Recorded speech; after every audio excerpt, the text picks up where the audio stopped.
Assalamualaikum warahmatullahi wabarakatuh. Kembali bersama saya Nurdiana.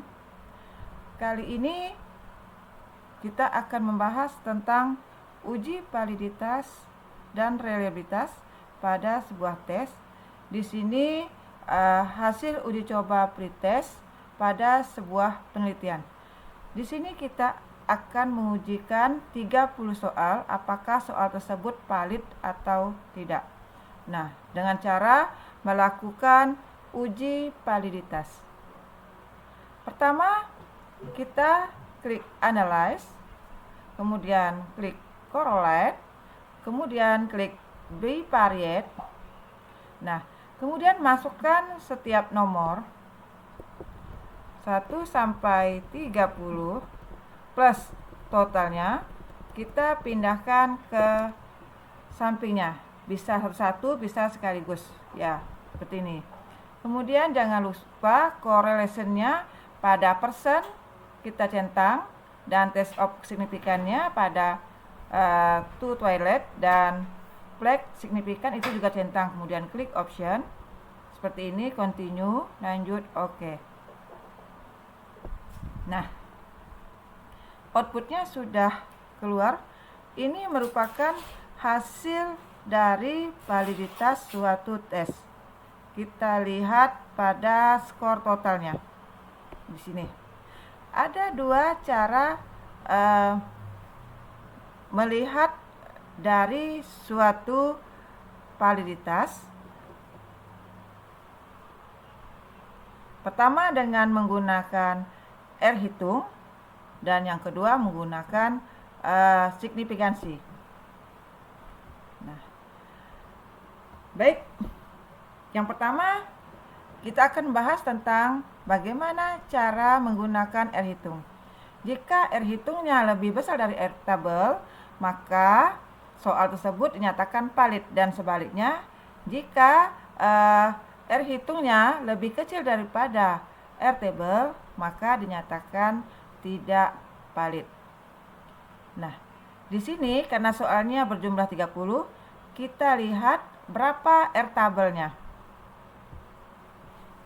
30 di sini karena kita menggunakan 5%, maka dapat ditemui R tabelnya 0,361. Nah, jadi jika lebih besar daripada 0,361, soal tersebut dinyatakan valid. Tetapi jika R hitungnya lebih kecil daripada R tabel, maka dinyatakan tidak valid. Oke, kita lihat pada soal pertama. Hasilnya 0,375. Nah, ini lebih besar daripada R table, yaitu 0,361. Maka soal nomor 1 dinyatakan valid. Yang kedua, 0,554. Nah, lebih besar daripada 0,361, maka juga dinyatakan valid, dan seterusnya. Atau bisa juga dengan cara kita melihat ada bintang di sampingnya. Nah, bintang 1, soal nomor 1, bintang 2, kemudian soal nomor 3, bintang 3, 4, bintang, dan seterusnya. Nah, tapi di sini ada soal yang tidak ada bintangnya, yaitu di soal nomor 10. Nah, ini jika kita baca R hitungnya 0,271, artinya lebih kecil daripada R table 0,361. Maka soal ini dinyatakan tidak valid. Nah, sekarang kita akan melihat dengan signifikansi.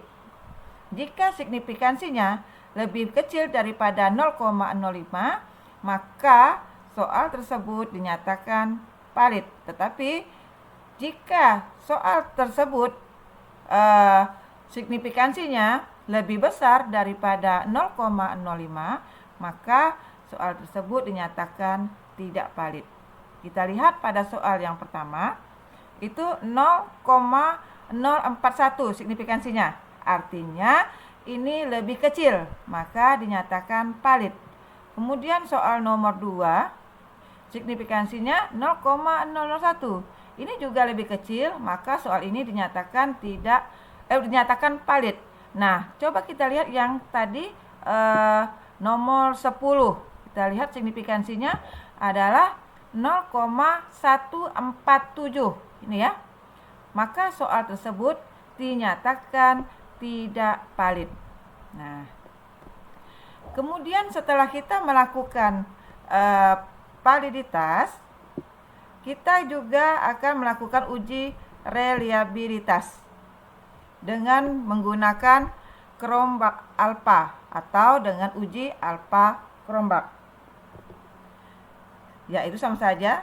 Caranya, buka lagi di file SPSS-nya. Nah, seperti ini. Langkah pertama, klik Analyze. Kemudian klik Scale. Kemudian klik Reliability Analysis. Oke, seperti ini. Nah, blok semua skor nomor kecuali skor total. Ya, mau sekaligus atau satu-satu boleh. Tapi skor totalnya ditinggalkan. Nah, pindah ke items. Ya, seperti ini. Nah, kemudian kita harus melihat modelnya. Kita pilih atau kita pastikan ini alpha. Ya. Kemudian setelah itu kita pilih statistik. Klik pada scale if item deleted. Oke. Kemudian klik continue. Klik OK. Nah, seperti ini hasilnya. Muncullah tabel reliability statistik. Nah, dapatlah Cronbach alpha-nya 0,877. Nah, ini merupakan Cronbach totalnya. Nah, cara membandingkannya, kita melihat dulu tabel kriteria tingkat reliabilitasnya. Ini tabel kriteria tingkat reliabilitas. Nah, pertama, kurang dari 0,200, maka kriteria ini adalah sangat rendah. Yang kedua, jika 0,200 sampai 0,399, maka kriterianya rendah. Kemudian 0,400 sampai 0,599 ini dinyatakan cukup. Sedangkan 0,600 sampai 0,799 maka ini dinyatakan tinggi.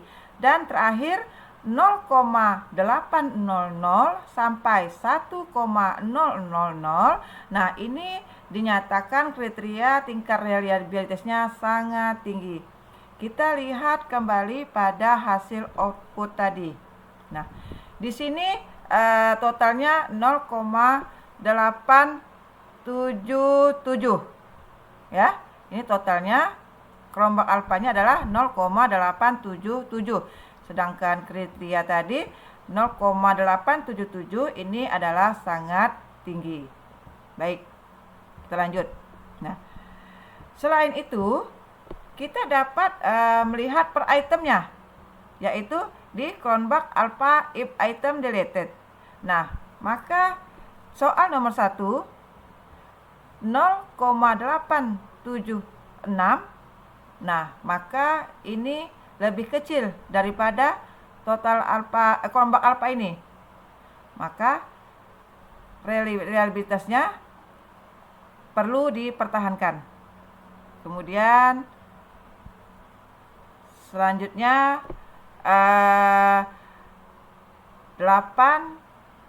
0,872 juga lebih kecil, maka soal ini juga perlu dipertahankan. Nah, ini adalah tes dari reliabilitas.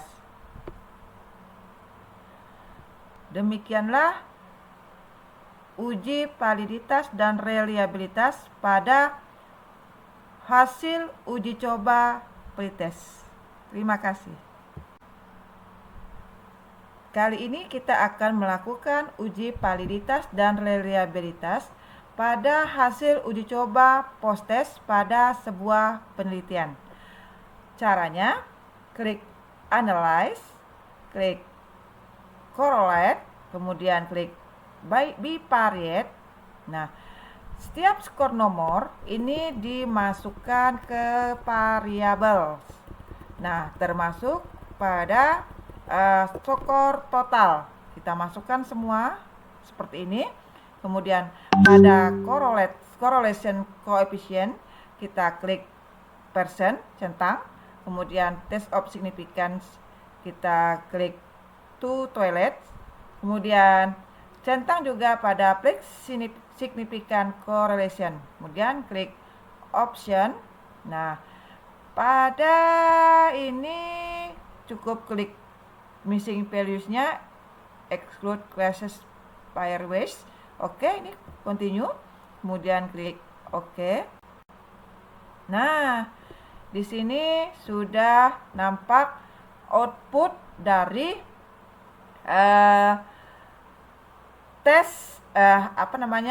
uji variabel pada sebuah tes. Kita lihat pada skor total. Sama di sini menggunakan 30 soal. Nih, 30 soal totalnya. Jadi lihat skor total. Dari skor total ini kita bisa melihat apakah soal itu valid atau tidak. Caranya sama seperti tadi. Bisa kita lihat melalui R-table dan melalui signifikansi. Pertama melalui R-table.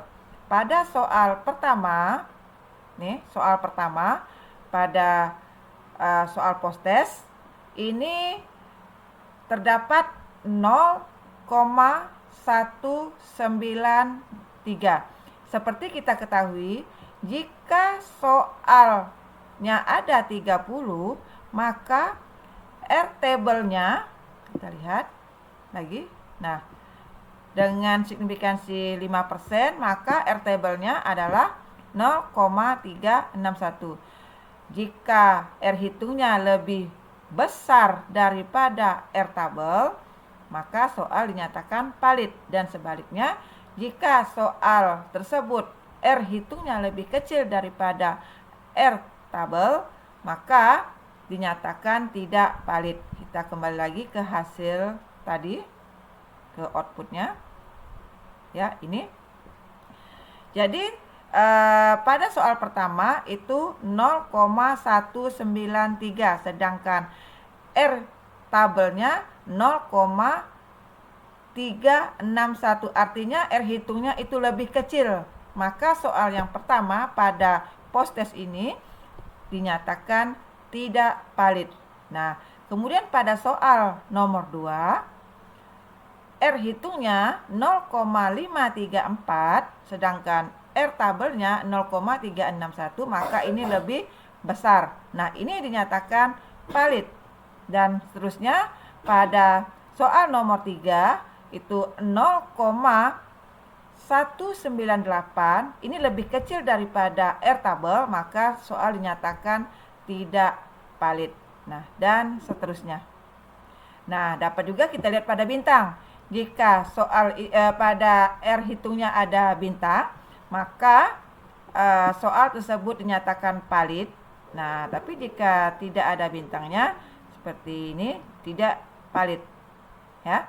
Kemudian kita juga bisa lihat pada signifikansinya. Nah, jika signifikansinya lebih besar daripada 0,05, maka soal dinyatakan tidak valid. Tapi jika signifikansinya lebih kecil daripada 0,05, maka soal dinyatakan valid. Kita lihat pada soal pertama itu 0,307. Ini lebih besar daripada signifikansi 0,05, maka soal dinyatakan tidak valid. Pada soal nomor 2, signifikansinya hanya 0,002, artinya lebih kecil daripada signifikansi 0,05. Artinya soal ini dinyatakan valid. Setelah kita melakukan uji validitas, kita dapat melakukan uji reliabilitas. Caranya, kita kembali ke SPSS lagi, ya, kembali ke sini. Pertama, klik Analyze, kemudian klik Scale, kemudian klik Reliability Analysis. Nah, semua skor nomor 1 sampai 30 kita pindahkan ke sebelah kanan ke bagian item kecuali pada skor total. Seperti ini. Kemudian modelnya kita pastikan ini berada pada alpha dan klik statistik. Kita klik pada scale if item deleted. Nah, kemudian continue. Oke. Nah, di sini hasil reliability statistik ditampilkan. Nah, Chromebag alpanya sebesar 0,857. Seperti kita lihat tadi, kriteria pada tingkat reliabilitas jika Chromebag alpanya lebih intervalnya 0,800 sampai 1,00, maka dinyatakan sangat tinggi. Jadi reliabilitasnya sangat tinggi. Nah, kita kembali lagi pada output. Nah, di sini maka soal-soal yang ada pada post-test ini dinyatakan sangat tinggi. Kita juga dapat melihat pada soal Chromebag alpha if item deleted. Di sini kita melihat apakah setiap soal ini reliabilitas atau tidak. Nah, di sini pada soal pertama terdapat 0,859. Nah, karena di sini lebih besar ya, Chromebag alpha dari Chromebag alpha total yaitu 0,857, maka soal ini kurang reliable. Nah, dan seterusnya. Demikianlah yang dapat saya tampilkan. Wassalamualaikum warahmatullahi wabarakatuh.